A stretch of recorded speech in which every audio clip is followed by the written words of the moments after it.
அதிமுக திமுக தலைவர் வரும்பொழுது சேரக்கூடிய கூட்டத்தை விட விஜய் வரும்பொழுது அளவுக்கு அதிகமான கூட்டம் வருது, அது ஓட்டாவும் மாறும் சொல்லியிருக்கிறாரு. இது யாருக்கான பின்னடைவு? திமுகக்கான பின்னடைவா மாறுமா அந்த ஓட்டுகள்? அதிமுகவுக்கான பின்னடைவா மாறுமா? ஜனநாயக நாட்டிலே யார் வேண்டுமானாலும் கட்சி தொடங்கலாம், மக்களை சந்திக்கலாம், மக்களிடத்தில் அவர்கள் ஆதரவை கேட்கலாம்.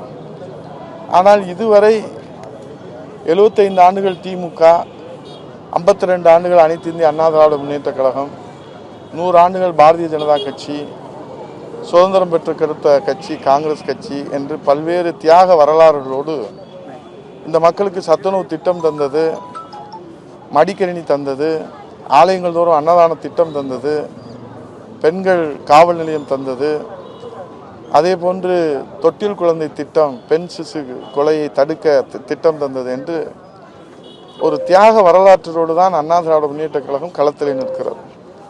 திராவிட முன்னேற்ற கழகம் 75 ஆண்டுகளிலே அவர்கள் ஆட்சி அதிகாரத்தில் இருக்கிற போது அவர்களால் முடிந்த திட்டங்களையும் தொண்டுகளையும் இந்த மக்களுக்கு கொடுத்திருக்கிறார்கள் என்பது மக்கள் அறிவார்கள்.